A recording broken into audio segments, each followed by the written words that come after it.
આમ આદમી પાર્ટીના તેજાબી, તેજસ્વી, તેજીલા તોખાર જેવા સાચાને સાચું કહેનારા આખા બોલા નિખાલસ કરસનદાસ બાપુ ભાદરકાએ ગઈકાલે અચાનક જ નબળા સ્વાસ્થ્યનું કારણ આગળ ધરી અને રાજીનામું આપી દીધું. અને ત્યારબાદ આખા ગુજરાતમાં કાગરોળ મચી છે, ખાસ કરીને મીડિયા જગતમાં. કેમ કે મીડિયા જગતમાં કશુંક મસાલો જુએ તો લાફાકાંડ બાદ હમણાં 2 દિવસથી મસાલાનો અભાવ હતો. કેમ કે ગોપાલભાઈ પણ ખબર નહીં 2-3 દિવસથી કદાચ પૂરો ખાતા હશે, એટલે ક્યાંય રેડ પાડવા નહોતા ગયા. એટલે મીડિયાવાળાને કશુંક તો જોઈતું હતું. ત્યાં કરસનદાસ બાપુ ભાદરકાનું અચાનક રાજીનામું પડ્યું. એટલે ફરી એક વખત મસ્ત ચર્ચાનો મુદ્દો. એટલે છાણે વીંછી ચડાવવાનું અમથુંય મીડિયાનું કામ છે, એટલે છાણે વીંછી બધા ચડાવવા માંડ્યા.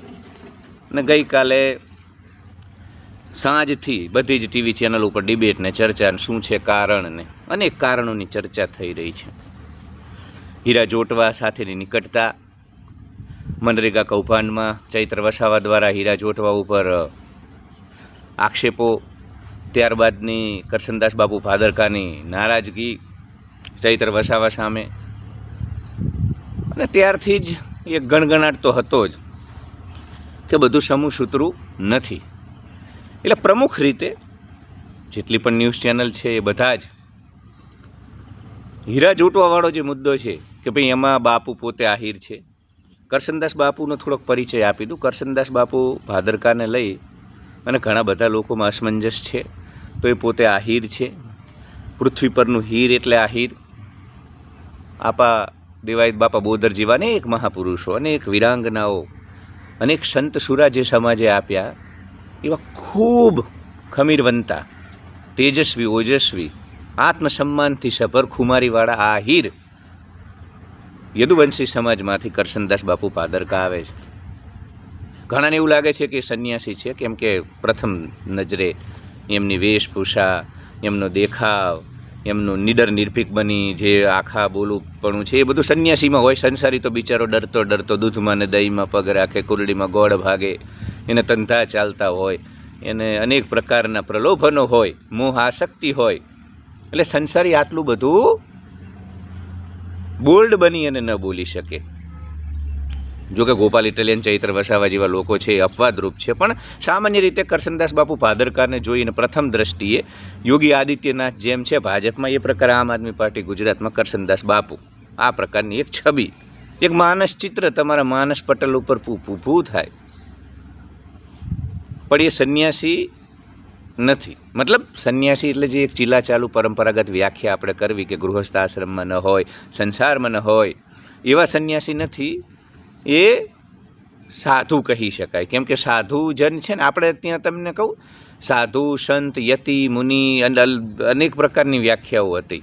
સંન્યાસની પરંપરાઓમાં પણ પરમહંસને અલગ અલગ પ્રકારની જેમ જેમ તમારી આત્મ ઉન્નતિ થાય, સાધના તમારી પ્રગાઢ બનતી જાય, જેમ જેમ તમે જીવન મુક્તિની તરફ આગળ વધો, એમ અલગ અલગ પ્રકારના તખલ્લુસ અને ઉપનામ તમને સંન્યાસની પરંપરાઓમાં આપવામાં આવતા. એટલે એ સાધુજન છે કરસનદાસ બાપુ. કેમ કે સંસારમાં છે, પરંતુ સંસારમાં રહીને પણ સતત સંસાર સમાજની ચિંતા કરવાવાળો માણસ, સમાજને યોગ્ય દિશામાં લઈ જવા સતત પ્રયાસરત રહેનારો માણસ સાધુજન કહેવાય. એટલે સત્વગુણથી સંપન્ન સાધુજન છે. ઘણાને જાણીને આનંદ થશે અને નવાઈ પણ લાગશે કે એમને MBA કરેલું છે, MA વિથ ઇકોનોમિક્સ અર્થશાસ્ત્રમાં, BEd વિથ ઇકોનોમિક્સ અને જર્નાલિઝમમાં PGDCA પોસ્ટ ગ્રેજ્યુએશન ડિપ્લોમા.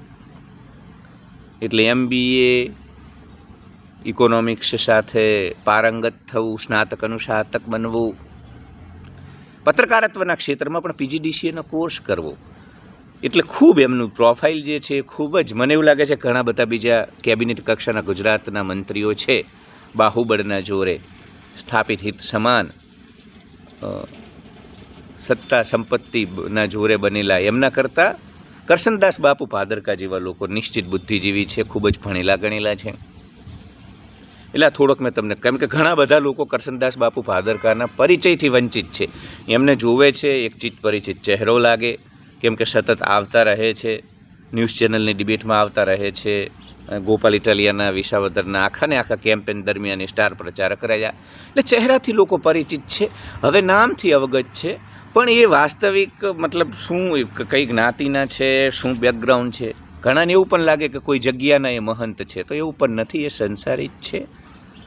એમના પત્ની, જ્યાં સુધી મારું જોવું ખોટ ન હોય તો બહેન જે છે એમના અર્ધાંગીની એ ડૉક્ટર છે અને એક દીકરો અને દીકરી બંને છે એમને, એટલે સંસારી માણસ છે. એટલે અચાનક જ નબળા સ્વાસ્થ્યનું બાયપાસનું કારણ આગળ ધરી અને એમને રાજીનામું આપ્યું છે. પણ એ તો આપણા સૌને ખબર છે ને કે ભાઈ આપણે કોઈ, મારે પણ 41 વર્ષ થયા અને જે કોઈ મને જોતા હશે એ કોઈ નાના બાળકો તો હોય નહીં. એક પુખ્ત પરિપક્વ માણસ જ સમાચાર જોતો હોય ને રાજકીય જે ઘટનાક્રમ છે એની હું નવા જૂની જોતો હોય, તો આપણે સૌને ખબર છે કે જગદીપ ધનખડની જેમ અહીંયા પણ સ્વાસ્થ્યનું કારણ, પણ એ સાચું કારણ હોતું નથી. બાયપાસ તો ક્યારનું કરાવ્યું, અચાનક રાતોરાત એમ કશું. હજુ 2 દિવસ પહેલાંની સભાઓ તમે જુઓ, એમાં એ ખૂબ જ પ્રવૃત્ત હતા. એટલે મૂળ કારણ છે ને એ ન હીરા જોટવા છે. હીરા જોટવા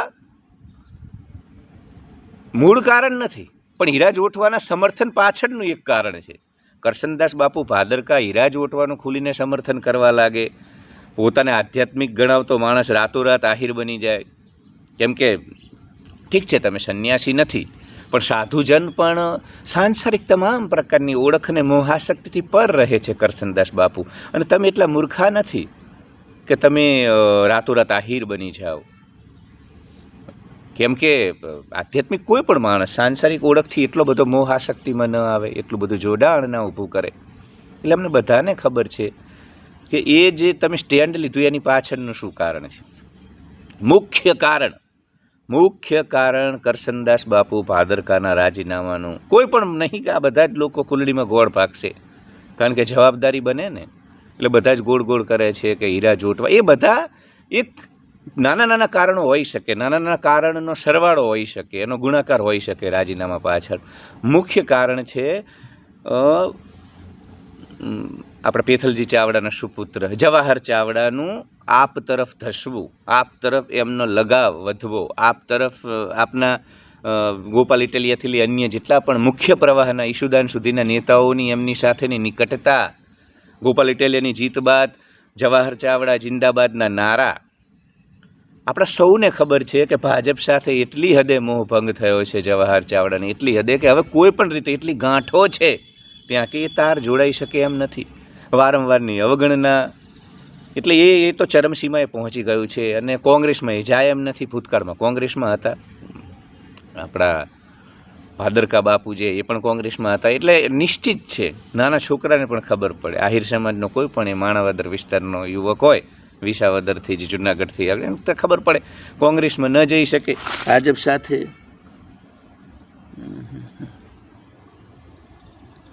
ઘાસમાં બેસવાનું એક તો સૌથી મોટું ભયસ્થાન એ કે સરીસૃપ જીવાત તમારા શરીર ઉપર ચડે, ભયનો સંચાર કરી દીધો. જુઓ આ પણ શરીર સાથે જોડાયેલો છું ને, એટલે તમે સાધના કરી શરીરથી થોડા દૂર થઈ જાઓ તો કોઈ પણ સરીસૃપ તમારા શરીર ઉપર ચડે ને તો પણ તમને, પણ હું હજુ શરીર સાથે ક્યાંક ને ક્યાંક જોડાયેલો છું. તમે જોજો પહેલાં સાધુ સંતો આ રીતે મેડિટેશનમાં બેસતા ને નાગ ચડી જતા તો પણ હલતા નહીં, કેમ કે એ સતત શરીરથી સાક્ષી ભાવમાં હોય, મનથી સાક્ષી ભાવ હોય એમને, એટલે શરીર સાથે જોડાણ ન રહ્યું હોય એટલે એમને બહુ ભય ન લાગે. પણ મારી અંદર હજુ પ્રકૃતિનો આહાર નિંદ્રા ભય મૈથુન, એમાં ભયનો ભાવ ખૂબ જ પ્રગાઢ છે. હું તો સાધક છું. કરશનદાસ બાપુ જેવા સિદ્ધ પુરુષો પણ જો વિચલિત થઈ જતા હોય સત્તાના મદમાં, સત્તાના મોહમાં, મદ તો ન કહી શકાય કેમ કે જો સત્તામાં નથી આવ્યા, પણ સત્તા મેળવવાની જે એક જ હોય છે મોહાશક્તિ, મહત્વાકાંક્ષાઓ, તો જવાહર ચાવડા કોંગ્રેસમાં ન જઈ શકે, ભાજપમાં તો એ કોઈ કાળે હવે એમનું સંભવ જ નથી. એટલી હદે ત્યાં વિખવાદ છે, એટલી હદે એમનો મોહભંગ થઈ ગયો છે એટલા સ્તરનો. એટલે આમ આદમી પાર્ટીમાં જવું નિશ્ચિત છે. 2027માં માણાવદરની સીટ ઉપરથી એમનું લડવું પણ આમ આદમી પાર્ટીમાંથી નિશ્ચિત છે. આ નિશ્ચિતતા પ્રગાઢ બનતા કરશનદાસ બાપુ ભાદરકાની રાજકીય કારકિર્દી ઉપર પૂર્ણ વિરામ આવી ગયું. કેમ કે કરશનદાસ બાપુ જે વિસ્તારમાંથી આવે છે એ આહિરોના પ્રભુત્વવાળો વિસ્તાર છે. એમનું કાર્ય ક્ષેત્ર છે જન્મભૂમિ, કર્મભૂમિ, અધ્યાત્મભૂમિ, તમામ પ્રકારની એમને જે ક્રિયાકલાપો છે એ આ વિસ્તારના જ. એટલે છેલ્લા 5 વર્ષથી સમણા જોયા હોય, 5 વર્ષથી અને ખોટું નથી. જુઓ, આપણે બધા છીએ ને, ભલે મેં કહ્યું હોય મોહાશક્તિની વાતો, પણ આપણે રાજકારણને હંમેશા શુગ. અરે ભાઈ, રાજકારણ વિના તો માનવજાત ચાલી નથી. કૃષ્ણ રાજકારણમાં હતા, રામ રાજકારણમાં હતા, રાજા વિદેહી જનક. ચલો, કૃષ્ણ ભગવાન, રામ ભગવાનને થોડી વાર હું બાજુમાં રાખી દઉં. વિદેહી જનક, જે જનક રાજાનું જે ચરિત્ર છે ને, એ બિલકુલ કરશનદાસ બાપુ ભાદરકાની જે સાંસારિક સ્થિતિ છે ગૃહસ્થની, એને ખૂબ એ બંધ બેસતું છે. એટલે રાજકારણમાં જવું જ નહીં એવું બધું ન હોય મિત્રો, એ ખોટું. આવું બધાના કારણે જ ત્યાં બાહુબલી અને ખોટા લોકોનો શંભુ મેળો થઈ ગયો છે અને સજ્જનો બધા બહાર રહે છે. એટલે રાજનીતિમાં કરશનદાસ બાપુએ રાજ ઋષિ બની અને જવું જ જોઈએ, અને એ છે. અને હું તો કહું છું ભવિષ્યમાં ભાજપ સાથે જોડાણ પણ કરશે. આ પણ ચોખ્ખા દીવા જેવી વાત છે. પણ રાજ ઋષિનું કેવું હોય, એ સત્તા એનો હેતુ ન હોય, સત્તા માત્ર લક્ષ્ય ન હોય. લક્ષ્ય હોય પ્રજાની સેવા, લક્ષ્ય હોય સમષ્ટિ હિત માટે જીવનને પ્રવૃત્ત કરવું.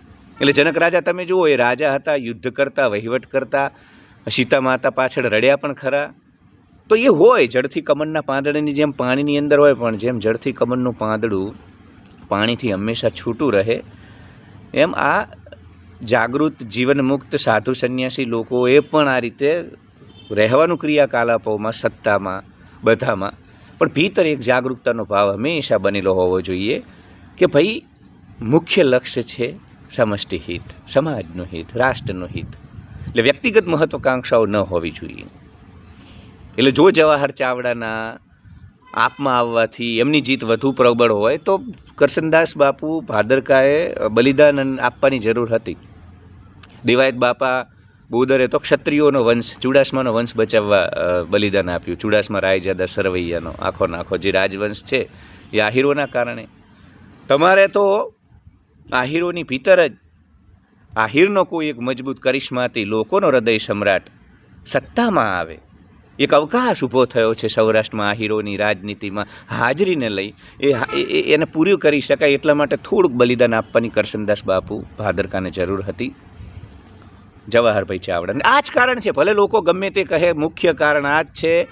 અંદરખાને ખૂબ નક્કી થઈ ગયું હશે કે જવાહરભાઈ માણાવદરથી લડે છે, એટલે કરશનદાસ બાપુ ભાદરકાએ હીરા જોટવામાં એમને સ્ટેન્ડ એટલા માટે લઈ લીધું ચૈત્ર વસાવા સામે, કેમ કે આદિવાસી વિસ્તારમાં જઈ એમને કશું કોઈ રાજનીતિ નથી કરવાની. કરશનદાસ બાપુને એમનું જે આ ગ્રાસ છે, એમનો જે બેલ્ટ છે, આહિરોના પ્રભુત્વવાળો જે વિસ્તાર છે, મત વિસ્તાર છે, ત્યાં લોકપ્રિયતા બરકરાર રાખવા માટે આહિર સમાજના ભામાસા જેવા હીરા જોટવાનું સમર્થન કરવું ખૂબ જરૂરી હતું હીરાભાઈનું, કેમ કે એ સતત દાનની સરવાણી વહાવે આહિર સમાજ માટે, તો એની લોકપ્રિયતા.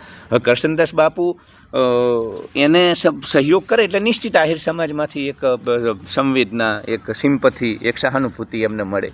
અને એમને ખુલીને સ્ટેન્ડ એટલા માટે જ લીધું કે જવાહરભાઈનું ખૂબ નક્કી થઈ ગયું હોય અને પછી ખબર હોય કરશનદાસ બાપુને કે હવે મારે ભાજપ અથવા અપક્ષ ગમે ત્યાં જઈ અને જવાહરભાઈ સામે લડવાનું છે, તો હું વધારે આહિરોનો પોતીકો થઈ જઉં, હું આહિરોનો હૃદય સમ્રાટ બની જાઉં, હું આહિરોનો ગાંધીનગર સુધીનો સૌથી મોટો આગેવાન બની જાઉં. એટલા માટે જ કરવામાં આવેલી આ ચેષ્ટા છે.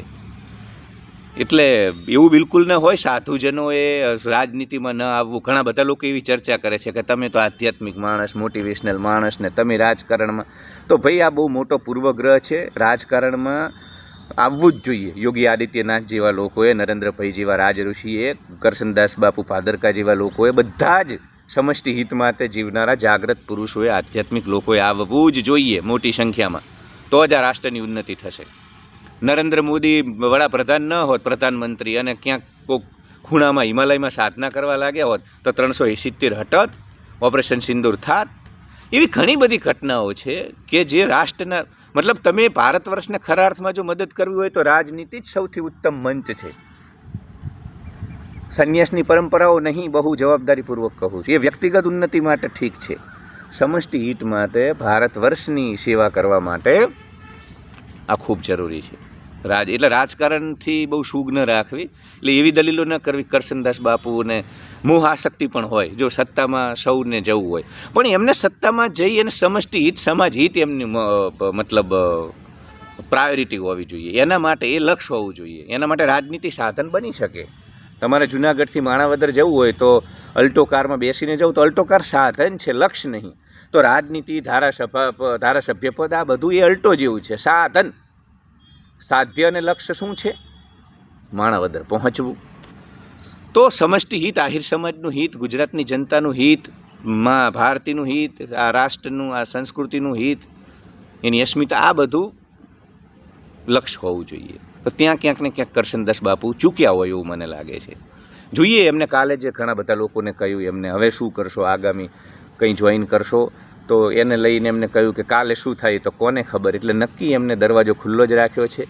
ભાજપ તરફ નિશ્ચિત જશે અથવા તો અપક્ષ, જો કારણ કે ભાજપ પણ ખૂબ અહંકારી છે, એટલે એ કંઈ લાલ જાજમ પાથરી અને બાપુનો સ્વીકાર કરશે તરત એવું પણ નથી. એ પણ બધા સમીકરણો જોશે, પણ કરી પણ શકે. જવાહર ચાવડા સામે, એમની સામે મજબૂત ઉમેદવાર બાપુ જ છે. તો ઠીક છે, આટલી ચર્ચા મને જરૂરી લાગી. બાકી આમ આદમી પાર્ટી ખૂબ આગળ વધી રહી છે. ચૈતરભાઈ ગોપાલ ઇટાલિયા, રાજુ કરપડા જેવા યુવાનો, ખૂબ નવચેતનાનો, હરેશ સાવલિયા જેવા એમના પ્રદેશના સંગઠનના લોકો ખૂબ એમાં નવચેતનાનો સંચાર કરી રહ્યા છે અને ખૂબ ખૂબ પ્રશંસનીય, કાબિલે તારીફ. પણ ઉમેશ મકવાણા અને કરશનદાસ બાપુ ભાદરકા જેવી વિકેટ પણ પડી છે. ઉમેશભાઈ તો ઠીક છે, નક્ષિક રાજકારણી છે, પણ નિશ્ચિત મને દુઃખ થયું છે કરશનદાસ બાપુ ભાદરકા જેવો બુદ્ધિજીવી, ચિંતનશીલ, મનનશીલ, આધ્યાત્મિક માણસ આમ આદમી પાર્ટી છોડીને ગયો. ઠીક છે, આગામી દિવસોમાં વધુ તીવ્રતાથી સ્પષ્ટ રીતે સાચા કારણો બહાર આવશે. Love you all. Like, share and subscribe.